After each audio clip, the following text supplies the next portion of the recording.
Edmund Richard Gibson was born and raised in Decatur, Nebraska.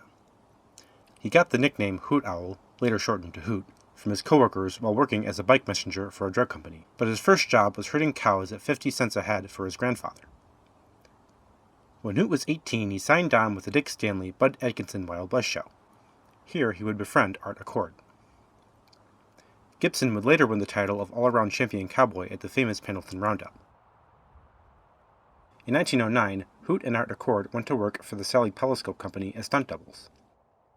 In 1915, he moved to Universal to double for Harry Carey. It was at Universal that he met John Ford, who directed many of Carey's pictures. Ford took a liking to Hoot and began using him in small supporting roles. In 1917, Gibson, like so many of his Hollywood contemporaries, joined the service, eventually attaining the rank of sergeant in the Tank Corps. After returning to Hollywood at the end of the war, Universal hired him as a director, but when he was asked instead to play the second lead in one of his pictures, he made a real splash, and Carl Laemmle signed him on to star in a series of two-reelers, which were quite successful. In 1921, Hoot was given his own series of feature-length westerns, replacing Harry Carey, whose contract wasn't renewed. He quickly became Universal's biggest star, and one of the most successful Western actors of the 1920s. Hoot received so much fan mail every week that it took 4 vans to transport it all, and his salary eventually reached $14,500 a week. His films tended to focus more on humor than those of Mix or Hart, but, being a rodeo star, he was also adept at action. This made him perfect star material for the Roaring Twenties, a time when audiences were eager to leave the dark days of the war behind them. Infamously, he used to get in brawls with his friend and fellow star, Art Accord, who was a notorious drinker and rabble-rouser. Accord died in Mexico in 1931, reportedly after committing suicide, but Hoot and other personal acquaintances believed that he was murdered.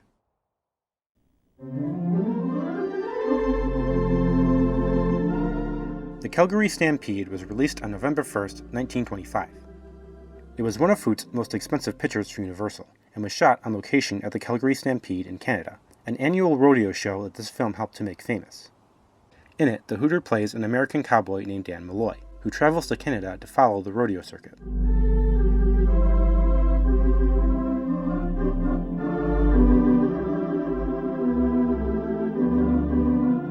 He is in love with Virginia Brown Fair's Marie Lafarge, whose French-Canadian father objects to Dan's Irish surname.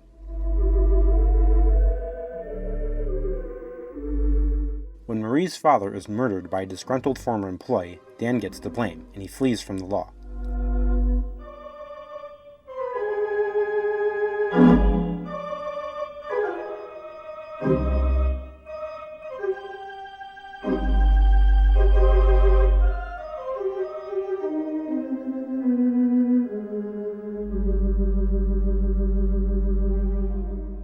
We then cut to 1 year later, and find Dan working under an assumed name on a nearby ranch.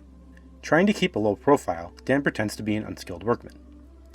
The owner of the ranch, Charles Sellon's Andrew Reagan, is hoping to win the Roman race in the upcoming Calgary Stampede, and he imprudently bets his ranch and all his stock on the outcome of the race.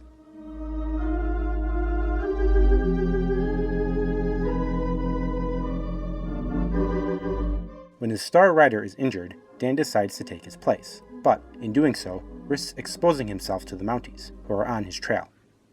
This is a solid example of a Hoot Gibson Western, filled with humorous episodes and impressive horsemanship.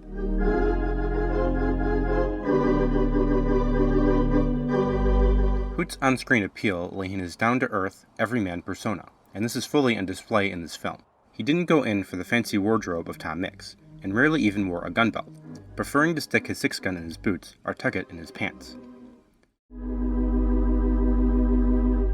This film makes generous use of the 1925 Calgary Stampede, which makes for some fine entertainment for those who enjoy rodeos. Being set in Canada, the Calgary Stampede is an example of the Northern, a subset of the Western genre set in the north of the American continent, primarily in Canada but also in Alaska. Films concerning the Royal Mounted Police were the most popular type of Northern, and many Western stars, from William S. Hart to Tom Mix to Wild Bill Elliott, would play Mounties over the years. Here, Philip McCullough and W.T. McCulley both play Mounties on Gibson's trail. In 1929, at the beginning of the Sound era, Gibson signed a $1 million contract to make 8 talking westerns with Universal.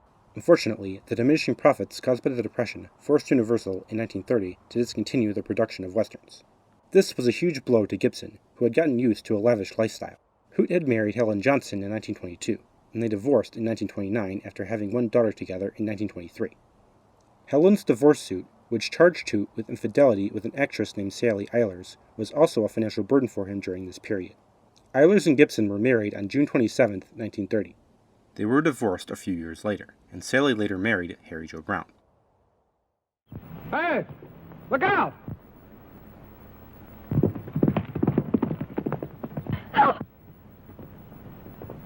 In 1931, independent producer M.H. Hoffman signed Gibson on to do a series of westerns to be distributed by Allied Pictures. He did a total of 11 westerns for Hoffman between 1931 and 1933. They were moderately successful, but Hoot's salary was far less than it had been under Universal. After the departure of Tom Mix in 1934, the studio wanted Hoot back, but Hoffman refused to release him. The legal disputes which followed kept Gibson off the screen until 1935. In the meantime, he was laid up for several months after crashing his airplane in the 1933 National Air Races, where he competed with fellow Western star Ken Maynard.